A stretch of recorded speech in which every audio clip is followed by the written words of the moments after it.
Broadcasting from stages 2 and 4 in Burbank, California, let's go inside Salem on NBC's Days of Our Lives podcast.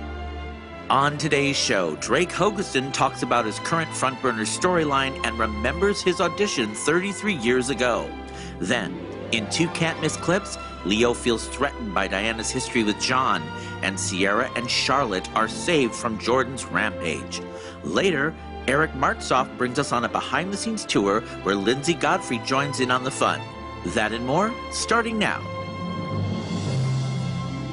Welcome to the podcast. I'm Michael Fairman. My guest today is one of the true MVPs of Days of Our Lives. Since 1986, he has played the hero of the show, whether it be as Roman Brady, John Black, or a host of other incarnations. You remember the Pawn, the Priest, to name but a few.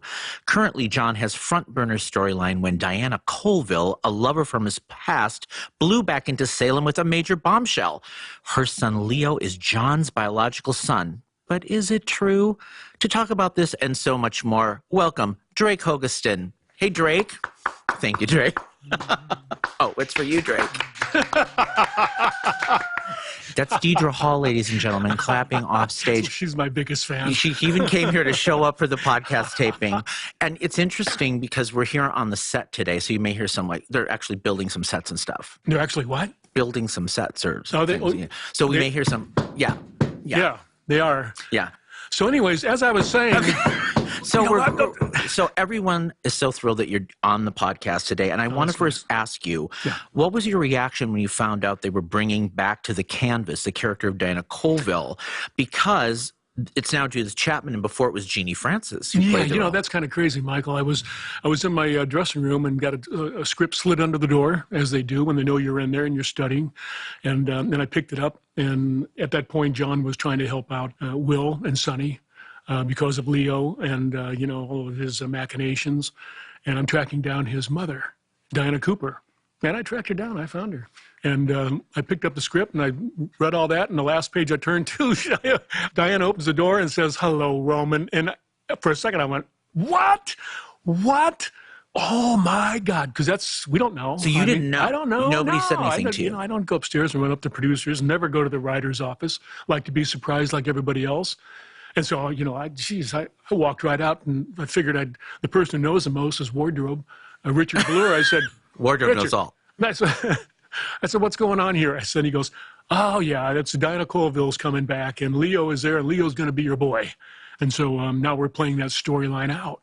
And but it's shocking. It is a shocker. For those, I don't know if I don't tweet a whole lot. Right. But I did put something out there. I think it's the last tweet I put out. I was going through my downsizing, and I keep all the magazine covers in Tupperware. I just throw them all in there. And that's That's amazing. They're in storage. Okay. And so I said, you know what? The grandkids are never going to look at this, whatever. So I'll pull them out and I'll just take pictures. And I figured the pictures will last longer, and I can store them like, like this. And I started going through some of the magazine covers over the years, and son of a gun if I didn't find the Diana and Roman synopsis. And I went, oh my God. And this was 6 months ago. And so I just took a picture of it, figuring when this storyline starts, I'll put it out there for people who maybe watched at that time and want to re-enjoy and fill in the blanks, and for people who haven't watched to fill in about the relationship between John or Roman and Diana. With that said, I was so hoping, really that maybe Jeannie would come back, because she was not under contract to GH at that moment. Right. Is what I heard. Once word got out that maybe they would ask her to come back here, GH had a little change and said, no. We're going to make sure that doesn't happen. And then she's quickly back on the canvas over there. Right. I don't know if that's true or not. I just heard that was kind of like, and you never know in this business. But then again, I played with Judith over the years too. And so I said, this is going to be a great mix. It's great, right? Yeah. I mean, she's such a just completely different take on the character. For sure. But you stay true to the love that you had for this woman and the mysteriousness of how she left John in a lurch. Totally blew his head away, walking out the way she did, without any. And he tried tracking her down.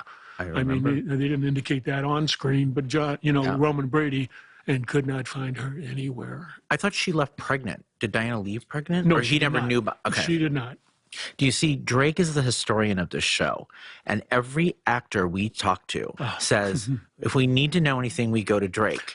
You've retained all of this information, which is quite amazing because a lot of people, as you know, cannot follow the story. I remember what they did the other day sometimes. But Well, I'm very emotionally attached to, in my old dressing room, I used to have, my walls were pinned out in like a diagramming a sentence. And it was where the character John Black into Roman, into back to John Stevens, to the pawn in Forrest Alamein and Ryan Demir, and it goes on and on and on. I had to keep track of where storylines went, and I would write it on my wall. And that's since been painted over 100 times because I've moved dressing rooms. But I'm emotionally attached to the storylines, and I try to retain as much as I can. Does John think that Leo is truly his son, or does John, who's such a smart guy too, he knows that someone could be playing him or whatnot? Does he think she could be up to something? I think it's a 50-50, only because the timeline plays out. John and Diana were very frisky all the time. All the time.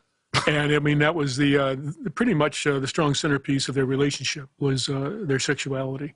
And I remember the time we were going to get married, we decided to abstain for a month's time. I remember that on the show. I don't know if you remember that or not. I don't remember the abstinence. The reason I remember that very succinctly, and I'll tell you what it is, and that was on December 9th of 1989, because that is the birth date of my youngest daughter, Alexandra. And that particular morning at 3:30 in the morning, my wife squeezed my hand and said, "It's time." And I went, "No, I have 34 pages of dialogue." This is my thought pattern. Right. I have 34 pages of dialogue. And the baby was born at 6:04. At that point, I called the show and I said, "You know what?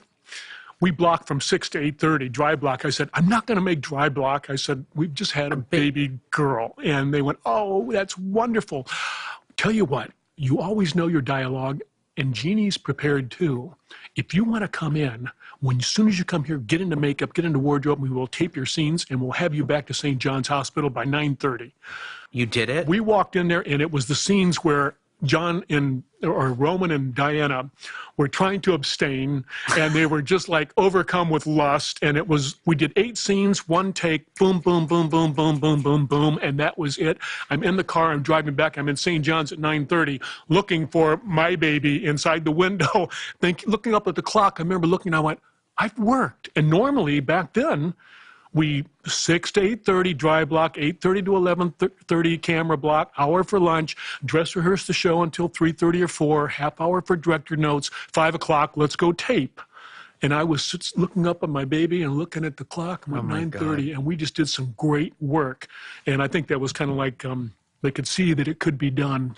John decides to keep the truth from Marlena on Valentine's Day that he could be Leo's father. Do you think he's eventually going to fess up and tell her? Yeah, he won't lie to Doc. He doesn't want to lie to her, but he wants to find out for sure, if this is, one way, shape, or form, if he can really ascertain if this is really happening. He will keep it from her for he has thoughts and ideas, but when a woman walks out of your life like Diana did, can you ever believe her 100%? Right. That is always right here on this shoulder. On this other shoulder over here, there's some things about Leo that maybe leads him to believe that, you never know. Yeah. What can you say about your on-screen working relationship with Deidre Hall that's endured for decades? You guys have remained this long popularity. Did you ever know, like, we're so solid? And no. Other people were saying that. I only believe that you're only as good as your last show. Just like, here's your baseball analogy, you're only as good as your last game. You keep putting crooked numbers up, you're going to stay in a lineup. There was Deidre, I think, pretty much handpicked me out of the guys that were up for this role.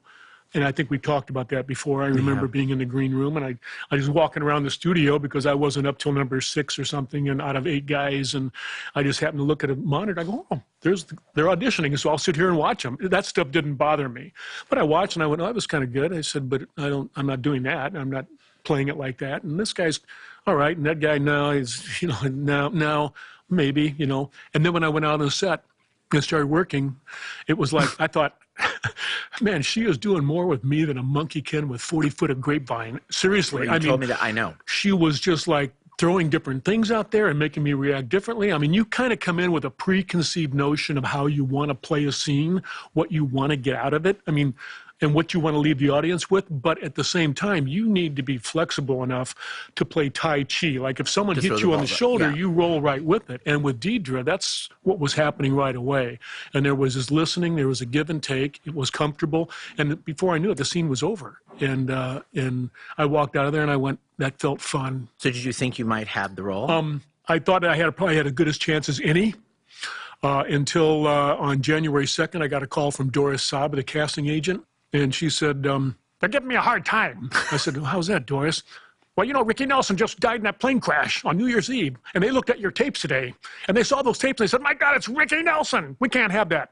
And she said, I told him, you're perfect for the role. He's doing a project for me up in San Francisco, crazy like a fox. Just sign him. He's perfect for it. She goes, so I'm back in Indiana. And she said, you ought to pack your bags. So you're probably coming out here at the end of the week. And... And that was on the 3rd of January. On the 7th of January, my agent called and said, "You're going to work on Monday," and that was January 10th that I started, and that was 1986. Oh my God! You delivered some of your best work in 2018. I think that so many of us are kind of rooting for you to wind up with a Daytime Emmy nomination for lead actor in a drama series. You already made that initial cut, but the scenes following John and Marlena's wedding, and Marlena gets shot, and John is holding vigil by her bedside. And then the whole DNR situation comes in with Belle and the children. And it was so beautifully played by you. In addition, you had those amazing scenes with Christopher Sean when he left the show, when John has to say goodbye to his son. And I just thought they gave you this material that we get to see John in a different light. He's not being like, I'm going to go to the, it was really the heart and soul of this man. Kudos to you. It was just beautiful. And what do you think about the prenom and where you're at with it? Well, thank you, Michael. We did a little promo over here for, I would rather champion the team. It's like when I was playing ball with the Yankees, there is no I in team. You can run, fit, hit, field, and throw all by yourself, but you cannot win unless you're part of a team. My takeaway is that this is the first time I have sat down, and in all honesty, I don't watch my work. I feel uncomfortable watching it. A lot of actors do, I know. This is the first time I actually had to sit down and start watching shows. I told my wife I'm going to go in to the office. I'm going to sit down and pull some of the material. And that was 11:43. I looked at the clock. It's 7:17. I stood up and went, I can't believe I had sat there for 6 hours watching everybody's work. The work of Martha Madsen and Greg Vaughn and Eric Martzoff, Mary Beth, all through this storyline. And I didn't get to see any of the scenes with Christopher Sean. I was there when I did them, and I know they felt really strong. And working with Chris was just, a real highlight of my time here at Days. But working with him, it was like so easy too. It was like a son. And we spent a lot of time together in the dressing room, just talking and getting to know each other. And I think that it came across on screen. It was amazing. Just really a good kid, and he's gonna go far. All right, Drake. Well, thank you so much for this chat. We're gonna do some can't miss clips together. You ready for that? Yeah.